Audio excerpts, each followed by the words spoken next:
മിശിഹായിൽ ഏറ്റവും സ്നേഹം നിറഞ്ഞ സഹോദരി സഹോദരന്മാരെ, നോമ്പിൻ്റെ രണ്ടാമത്തെ ആഴ്ചയിലേക്ക് നമ്മൾ പ്രവേശിച്ചിരിക്കുകയാണ്.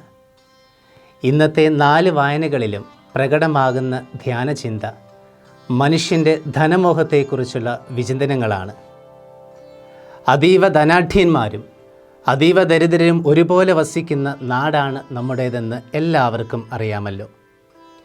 ലോക സാമ്പത്തിക വ്യവസ്ഥിതിയിൽ 5ാം സ്ഥാനത്ത് നിൽക്കുന്ന ഇന്ത്യയുടെ ജനസംഖ്യയിലെ 4-ൽ ദാരിദ്ര്യരേഖയ്ക്ക് താഴെയാണ് എന്നുള്ളത് ഞെട്ടിപ്പിക്കുന്ന ഒരു വസ്തുതയാണ്.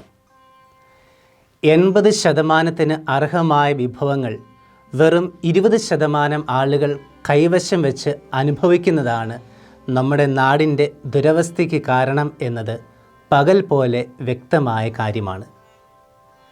മനുഷ്യൻ്റെ ധനമോഹം വരുത്തിവെക്കുന്ന വിനയാണ് നമ്മൾ കാണുന്നത്. ഉൽപ്പത്തിയുടെ പുസ്തകത്തിൽ നിന്നുള്ള വായനയിൽ തനിക്ക് ന്യായമായും അർഹമായ ധനം സഹോദരന് വേണ്ടി മാറ്റിവെക്കുന്ന, നഷ്ടപ്പെടുത്തുന്ന അബ്രാഹത്തെ നമ്മൾ കണ്ടുമുട്ടുന്നുണ്ട്. കൂടുതൽ മെച്ചമായത് ലഭിച്ച ലോത്തിനെ ചരിത്രം പിന്നീട് അധികമൊന്നും ഓർക്കുന്നില്ല. എന്നാൽ സഹോദരന് വേണ്ടി തനിക്ക് അർഹമായതുകൂടി നഷ്ടപ്പെടുത്താൻ തയ്യാറായ അബ്രാഹം പിന്നീട് വിശ്വാസികളുടെ പിതാവ് എന്ന പേരിൽ അറിയപ്പെടുകയാണ്. അദ്ദേഹത്തിന് നഷ്ടമായതിലും എത്രയോ ഇരട്ടി അദ്ദേഹത്തിന് കൈവന്നു എന്നത് വളരെ ശ്രദ്ധേയമായ ഒരു കാര്യമാണ്. സുവിശേഷത്തിൽ സക്കൈയൂസിനെ നമ്മൾ കണ്ടുമുട്ടുന്നുണ്ട്. സ്നേഹമുള്ളവരെ, സക്കൈയൂസ് ധനം സമ്പാദിച്ചപ്പോഴല്ല, മറിച്ച് ആ ധനം നഷ്ടമാക്കാൻ അല്ലെങ്കിൽ ദരിദ്രർക്ക് കൂടി പങ്കുവെക്കാൻ തയ്യാറായപ്പോഴാണ്, തനിക്ക് ന്യായമായും അർഹതയുണ്ടായിരുന്ന ധനം സഹോദരങ്ങളുമായി പങ്കുവെക്കാൻ തയ്യാറായപ്പോഴാണ് സക്കൈയൂസ് കർത്താവിനെ കണ്ടുമുട്ടുന്നതും അവൻ അറിയപ്പെടാൻ തുടങ്ങിയതും. ധനത്തിൽ ആശ്രയം വെച്ച് ധനത്തിന് വേണ്ടി ജീവിച്ച ഒരുപാട് മനുഷ്യർ അവരുടെ ദ്രവ്യാഗ്രഹം മൂലം ജീവിതവും ജീവനും നശിപ്പിച്ച കഥകൾ ബൈബിളിൽ ധാരാളം നമ്മൾ കണ്ടുമുട്ടുന്നുണ്ട്.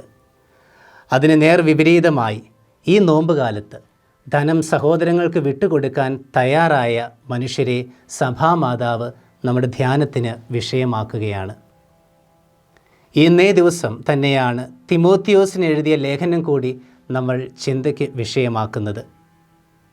ഇന്നത്തെ ദൈവവചന വായനകൾ ധ്യാനിക്കുന്ന ഒരു ശരാശരി ക്രൈസ്തവൻ ചിന്തിക്കാൻ സാധ്യതയുണ്ട്, ദൈവമേ, എനിക്ക് അമിതമായി ദ്രവ്യാഗ്രഹം ഒന്നുമില്ല, അത്യാവശ്യത്തിന് ഒക്കെ എല്ലാവരുമായി ഞാൻ പങ്കുവെക്കുന്നുണ്ട്, അത്യാവശ്യം പ്രാർത്ഥനയും പരിവട്ടവുമായിട്ട് ഞാൻ നടക്കുന്നുണ്ട്. പക്ഷേ എന്നിട്ടും എന്തുകൊണ്ടാണ് എൻ്റെ ജീവിതത്തിൽ സ്വൈര്യമില്ലാത്തത്, സമാധാനമില്ലാത്തത്? ഈ ചോദ്യത്തിനുള്ള ഉത്തരമാണ് പൗലോസ്ലീഹ തിമോത്തിയോസിന് എഴുതിയ ലേഖനത്തിലൂടെ നമുക്ക് നൽകുന്നത്.